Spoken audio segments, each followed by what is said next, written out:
तालियों के साथ इस सेशन की शुरुआत करते हैं। IBC 24 जनसंवाद का ये सेशन भी बेहद ही खास रहने वाला है। पहला सवाल मैं बीजेपी से करना चाहूँगी। प्रभात जी, आपसे मेरा पहला सवाल है कि आप एक्स मेयर रह चुके हैं, उस वक्त जो आपने इस जबलपुर को लेकर सपना देखा था, आज के परिवेश में कहाँ देखते हैं आपके सपने के जबलपुर को?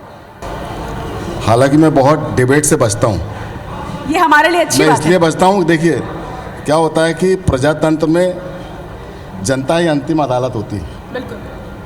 चुनाव के दौर में जब हम जाते हैं, हमारे अन्य साथी जाते हैं, अपनी बात पब्लिक के बीच में बोलते हैं और जो जनता का निर्णय होता है उसको स्वीकार करा। तो जब स्वीकार करते हैं, यदि हमने विकास के काम किए तो जनता ने हमको 1 बार 2 बार 3 बार 4 बार जब मतलब कि हम जो कुछ कर रहे हैं वो ठीक कर रहे हैं, ये मोहर लगती है। ठीक है। मुझे अच्छे से याद है कि जब मैं महापौर बना 2010 में, तो पहली बार जब मध्य प्रदेश में जबलपुर में माननीय मुख्यमंत्री जी आए तो हमने सबसे पहले 2 बेसिक अंतर मैं आपको बताना चाहता हूँ कि नर्मदा जी की बात तो सब करते हैं, सारे नेता करते हैं, सारे राजनीतिक दल करते हैं, पर काम के प्रति ईमानदार नहीं है, काम कोई नहीं करता। महापौर जी आए थे इस मंच से, वो कह के गए कि आज अभी हम गौरी घाट इतना साफ हो चुका है कि वहां पर हम जाकर बाकायदा चर्चा कर सकते हैं। मेरा पूरा प्रश्न जवाब हो जाने दीजिए कि मैंने माननीय मुख्यमंत्री जी को बोला कि जबलपुर आप आए हैं तो आज मेरी पहली मांग ये है कि जो लोग नर्मदा जी के घाट पर जाते हैं तो उनको जाने के लिए, जो लोग 20 साल पहले 10 साल पहले जाते होंगे तो उन्होंने देखा होगा कि ग्वारी घाट की सड़कों की हालत कितनी बदतर थी, 2 लेन सड़क थी।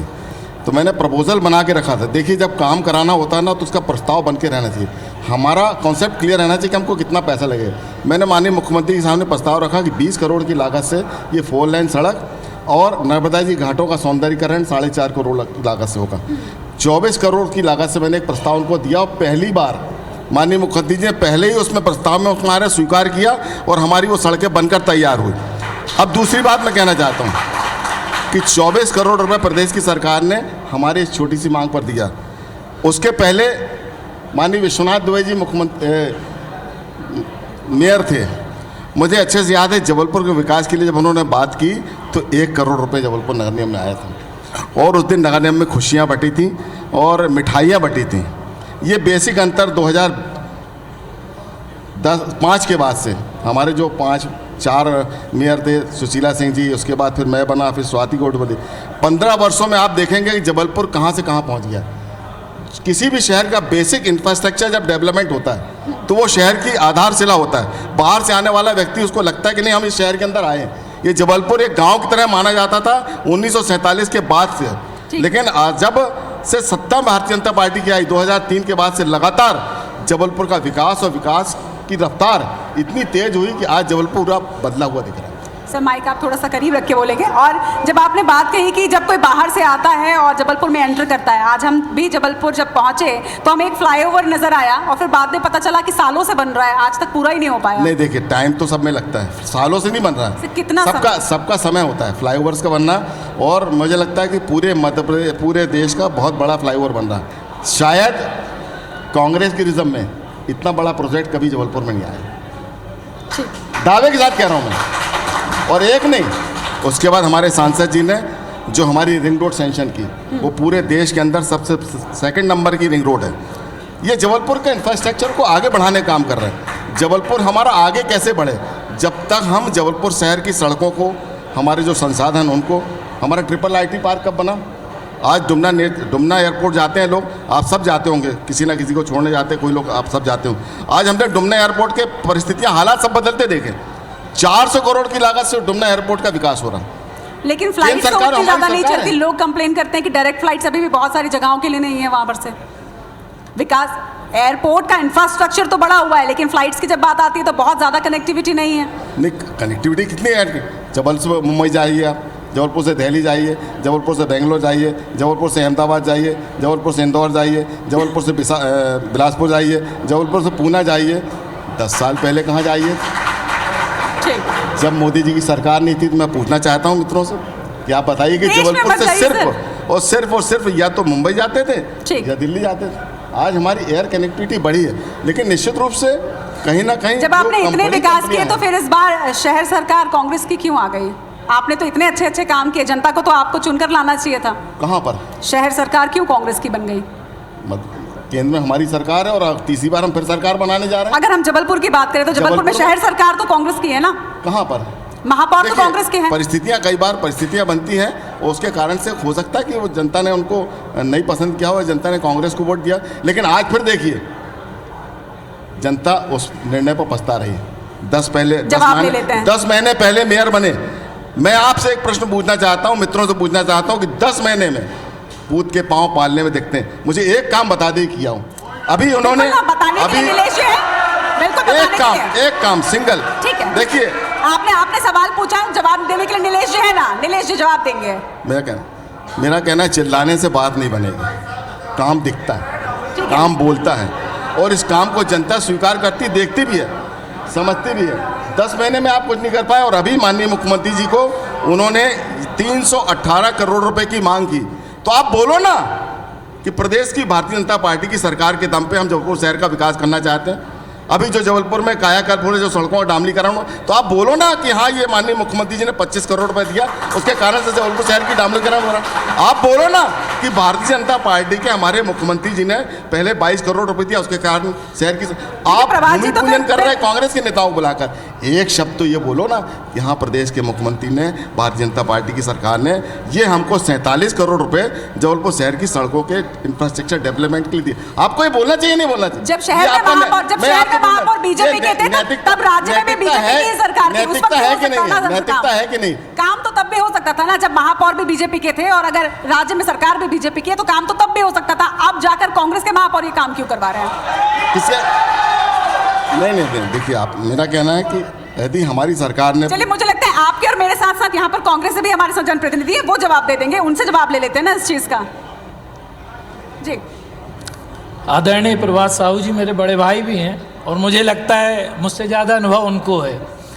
ये जो बातें आप बता रहे थे, बहुत अच्छा है कि विकास कार्य चल रहा है, मगर ये बताओ ये पूरी निधि जो पूरा पैसा दिया किसने था? केंद्र में सरकार थी कांग्रेस की और आदरणीय कमलनाथ जी केंद्रीय मंत्री थे, उन्होंने पैसा आवंटित किया था और वही प्रोजेक्ट अभी भी चल रहे हैं और वो अभी भी पूरे नहीं हुए हैं। और अब आज यहाँ नर्मदा की बात अगर करते हैं, पूरे जबलपुर जिले में नर्मदा जी अगर कहीं सबसे ज़्यादा हैं तो हमारी बरगी विधानसभा में है। पूरी बरगी विधानसभा नर्मदा जी के किनारे बसी हुई है और पूरे नर्मदा के घाटों में अवैध उत्खनन हो रहे हैं, पूरी रेत निकाली जा रही है रेत माफियाओं के द्वारा। और शहर के मेरा निवास देखिए, एक मिनट परिसर में लोग नहीं सुन रहे हैं। मेरा निवास भी शहर में भी मेरा निवास है, मेरा निवास शहर में है। इसके पहले जो महापौर रहे आदरणीय और उसके पहले जो महापौर का कार्यकाल रहा, जब से अभी तक यहाँ पर शहर का कोई व्यक्ति हो बता दे उसको धूल से मुक्ति मिली हो, अभी तक वहाँ काम चल रहा है। ना यातायात की कोई सुविधा, ना पूरे शहर की दशा आप स्वयं घूम के पता लगा सकते हैं। और नर्मदा जी की बात मैं बता चुका हूं कि पूरे नर्मदा जी के तट में, पूरे नर्मदा जी में अवैध उत्खनन अभी चल रहा है। किसकी सरकार है, किसके जिला में कलेक्टर है, किसका एसपी है? ठीक है, हम स्वच्छता की तो बात करते हैं, हम स्वच्छता की बात कर रहे हैं, सौंदर्यीकरण की बात कर रहे हैं। अवैध खनन की बात करते हो, ये भी तो बता दो कि वो ठेकेदार कौन है। ये भी तो बताओ कि ठेकेदार कौन है। ये मैं बता रहा हूँ ना, कौन है? ये शराब माफिया कौन है? सिंडिकेट कौन बना के रखा हुआ है? 2000 की शराब 3500 बेच रहे हैं वो सिंडिकेट के। यदि आप डरते नहीं हो, मतलब आपकी सरकार है, आप रोकने में माफिया कौन है? आपकी सरकार है प्रदेश में, आपका कलेक्टर बैठा है, आपके एसपी बैठे हैं, आप रोकने में असफल है। ये आप रोकने में असफल, आपकी सरकार असफल है। आप देखिए घाटों से कैसा अवैध उत्खनन हो रहा है, कौन कर रहा है? कौन शराब बिक रही, आपके नेता उसमें गाँव शराब बिक रही है, होम डिलीवरी हो रही है। अरे तो आपकी सरकार क्यों बैठी हुई है? होम डिलीवरी हो रही गाँव। अब चोरी बेकारियों के माध्यम से शराब की कोई दुकान है, शराब की दुकान है। एक सवाल ले लेते हैं। शराब की कोई दुकानें शराब की समय पे न खुलती हैं न बंद होती हैं। शराब में सिर्फ गांव-गांव में बिक रही है, महिलाएं परेशान हैं, रोज कोई ना कोई घटनाएं गांव साइड होती हैं। और अभी छोटी छोटी बच्चियों के जो बलात्कार हुए हैं वो शराब के नशे में हुए हैं। गांव-गांव महिलाएं परेशान मैं जवाब ले, लोगों का जीवन जीना दूभर हो गया है।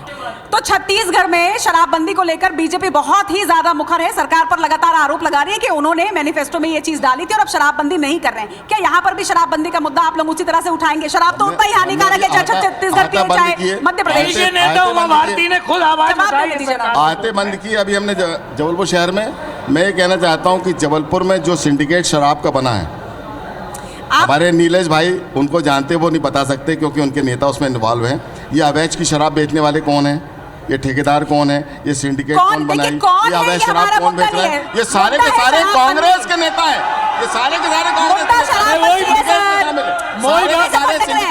आप मुद्दे से भटक रहे हैं। मेरा सवाल, आप मेरा सवाल समझ रहे हैं, आप मेरा सवाल समझ रहे हैं। मैं पूछ रही हूँ कि जब बीजेपी छत्तीसगढ़ में इतनी मुखर है शराबबंदी को लेकर, तो क्या मध्य प्रदेश में भी शराबबंदी के समर्थन करेगी? मैं इससे हटके कहना चाहता हूँ कि शराब सबसे बड़ी बुराई है, तो फिर बंद कर किसी भी दीजिए। राजनीतिक दल की हो। मुझे लगता है कि सबको ऊपर उठकर शराब ने समाज को और परिवार को बर्बाद किया, इसमें कोई दो मत नहीं, तो सर इसको कोई इनकार भी नहीं कर सकता।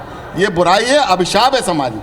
और मैं तो शराब नहीं पीता, ना मैं नशा करता हूँ, तो मैं तो इसके हमेशा खिलाफ रहता हूँ और सरकार को इस पर कहीं ना कहीं जरूर विचार करना चाहिए कि शराबबंदी होना चाहिए। पर मैं आपसे दूसरी बात कहना था, जिन राज्यों में शराबबंदियाँ हैं वहाँ पर लोग के छुपे अभी भी अवैध, अभी भी आप देखिए शराब की जो दुकानें जबलपुर शहर में है ना, गुजरात में शराबबंदी है, गुजरात में होती ना।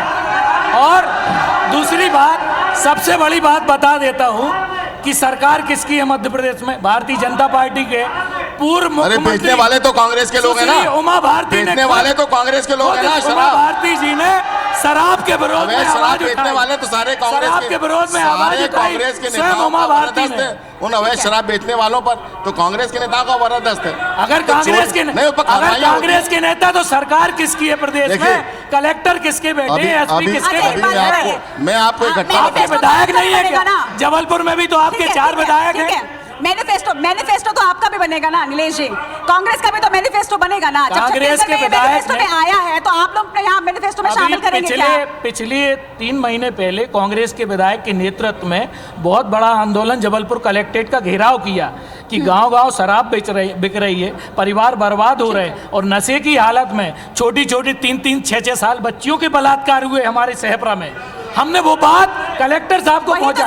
आज भी गांव-गांव आप चले जाओ, ठीक है ना, गांव की दशा देखिए किस प्रकार बिगड़ी हुई है। आप मेरे सवाल का जवाब दीजिए ना। आप समझ रहे हैं, आप दोनों, मैं तो इतना समझ गई आप दोनों की बातों से कि आप दोनों इस बात का समर्थन करते हैं कि शराब वाकई हानिकारक है। इन्होंने जवाब दे दिया, आप भी जवाब दे दीजिए। क्या अब मैनिफेस्टो में कांग्रेस ये शामिल करेगी छत्तीसगढ़ की तरह कि यहाँ शराबबंदी हो जाएगी?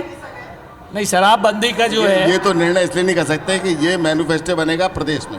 हाँ, लेकिन आप अपनी बात तो रख सकते हैं ना। नीलेश भाई को कहाँ फंसा रहे, वो बोल देंगे तो कल पार्टी उन्हीं पर कार्रवाई कर देंगे। नहीं, मैं जिला अध्यक्ष हूँ और मैं प्रस्ताव रखता हूँ, शराबबंदी का प्रस्ताव रखना हमारा जायज़ है। एक समाज में रहते हैं और समाज की दूषित जो भावना है जो फैल रही है इस प्रकार नशा, उसके विरोध में तो सारे सामाजिक संगठन और राजनीतिक संगठन को एक होना चाहिए और ये बात रखना चाहिए। मैं तो अवैध शराब की पहले बात करता हूँ कि पहले अवैध शराब तो रोको, अवैध शराब तो रोकनी चाहिए, निश्चित तौर पर आपके शराब रोकने की बजाय आपने हाथे बंद किए। मगर आप शराब की दुकानों के सामने देखो 3-4 आदमी डले ही रहते सड़क में 3-4 आदमी डले। रोज हत्याएं हो रही ग्रामीण क्षेत्र में, रोज मर्डर हो रहे, बलात्कार हो रहे। इस पर रोक लगाना ये तो प्रशासन का कर्तव्य होता है और यहाँ पर जिला प्रशासन का भी कर्तव्य है और प्रदेश शासन का तो है ही कर्तव्य। इन्होंने और दुकान बढ़ाई है रोकने की, और कहीं भी कोई भी शराब की दुकान नियम अनुसार नहीं खुली हुई है। 100 मीटर दूर हाईवे से खुलना चाहिए। आप भेड़ा घाट में जाओ तो उनने हाईवे का 100 मीटर ना नाप के, एंट्रेंस जो रोड है उसका 100 मीटर नाप के वो रोड पे ही दुकान खुली है। पूरे आप जबलपुर जिले की शराब की दुकानें देखो, कोई नियमों का पालन नहीं, ना रेट लिस्ट कोई लगी रहती है, ना शराब के कोई रेट तय है। यही तो मैं कह रहा हूँ कि आपके नेता, यही तो मैं कह रहा हूँ कि आपके नेता 2000 की शराब बेच रहे हैं। महिलाओं ने आंदोलन किया है हमारे बरगी साइड, ग्रामीण क्षेत्र में महिलाओं ने आंदोलन किया शराब के विरोध में। यही तो मैं कह रहा हूँ नीलेश भाई कि आपके जो सिंडिकेट के कांग्रेस के नेता हैं वो 2000 की शराब 3500 में बिक रहे हैं, तो उनको बोलो फोन करके कि यार ये ऐसा तो मत करो भाई। लोग अभी मान लो शौक करते हैं, आदरणीय प्रभात भैया, मैं भी आपसे वही निवेदन कर रहा हूँ, चाहे भारतीय जनता पार्टी का हो शराब माफिया, चाहे कांग्रेस आई का हो, आपकी सरकार है, प्रदेश में सरकार है, केंद्र में सरकार है, आपकी सरकार के कलेक्टर हैं, एसपी हैं, इनसे बोले रुकवाएं। अभी ये क्यों नहीं रुकवा रहे? अभी आधार ताल में कुछ दिन पहले घटना हुई, शराब के माफियाओं ने हमारे वहीं के स्थानीय कार्यकर्ता के साथ मारपीट की, उसका पैर काट दिया। हमने एसपी से बोला सख्त कार्रवाई की है, परसों उसको अरेस्ट किया, उसके खिलाफ 307 का मामला कायम हुआ और उसका मकान तोड़ा गया।